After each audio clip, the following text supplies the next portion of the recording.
Hola a tots i benvinguts al CIS Valencià, l'espai on analitzem el comportament electoral de les comarques valencianes. Avui tenim l'enquesta del CIS del mes de juliol i l'última enquesta publicada pel diari El Levante el dia 9 d'octubre. Comencem.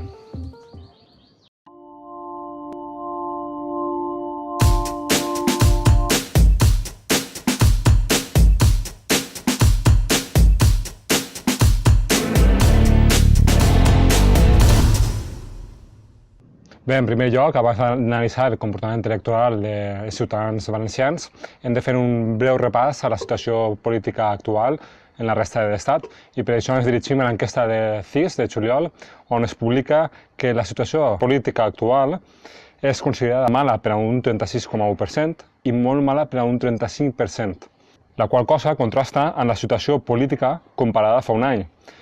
Per a un 59,5% de les persones, la situació és igual a fa un any i per a un 29,9% és inclús pitjor. Per altra banda, si comparem els principals problemes a la resta de l'Estat, el primer problema continua sent l'atur, amb un 43,7% dels entrevistats o dels enquestats que considera que l'atur és el seu principal problema. La corrupció i el frau és el primer problema per al 21,1% i els polítics en general, els partits i la política és considerat el primer problema per al 10,5% dels espanyols.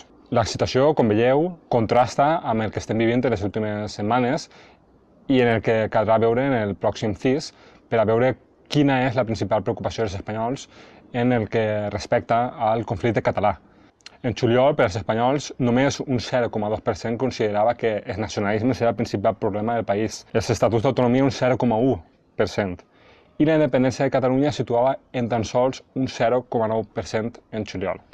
I per últim, agafant alguna de les dades que ens pot interessar per a analitzar el comportament electoral de les comarques valencianes, és que Joan Baldoví, el líder de Compromís al Congrés dels Diputats, es situa novament com a el polític millor valorat pels espanyols, si bé és cert que només un 9,6% dels espanyols el coneix.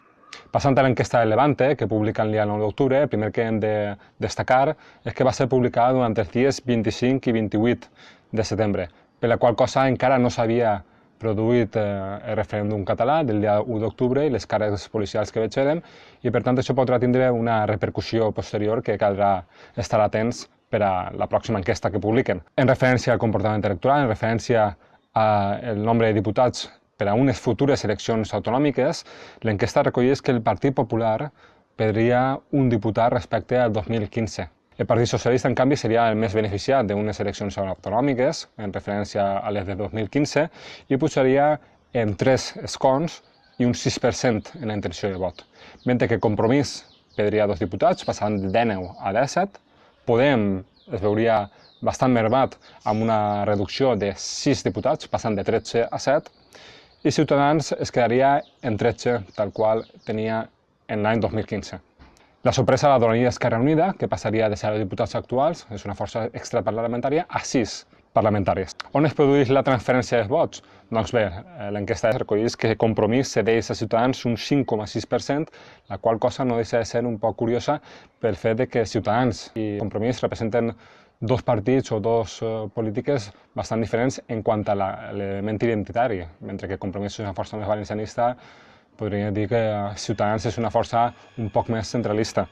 De Ciutadans al Partit Popular també es produeix una transferència de vots d'un 5,5%, i també curiós és que un 2,4% va a parar a Esquerra Unida. I per últim, Podem passa al Partit Socialista una bona xorrada de vots, en un 8%, i a Compromís un 7,7% dels seus vots, per la qual cosa es veu bastant mermada la seva presència en les Corts Valencianes, a falta de saber si hi hauria una possible coalició amb Esquerra Unida o no. Doncs bé, aquestes són les dades en les que juguem, les del CIS i les de l'enquesta del Levante, publicada el dia 9 d'octubre, i ara el torn és per a vosaltres. Què penseu que passaria si les eleccions autonòmiques se celebraven demà? A més, quins creieu que serien els temes de campanya pels quals la gent decidiria el seu vot? Vos anime a que contesteu les preguntes així en les xarxes socials i així puguem tindre un xicotet debat sobre el nostre comportament electoral dins de les comarques valencianes. I res més, espero veure-vos en el pròxim vídeo del CIS Valencià dins de la comarca científica. Fins pronte!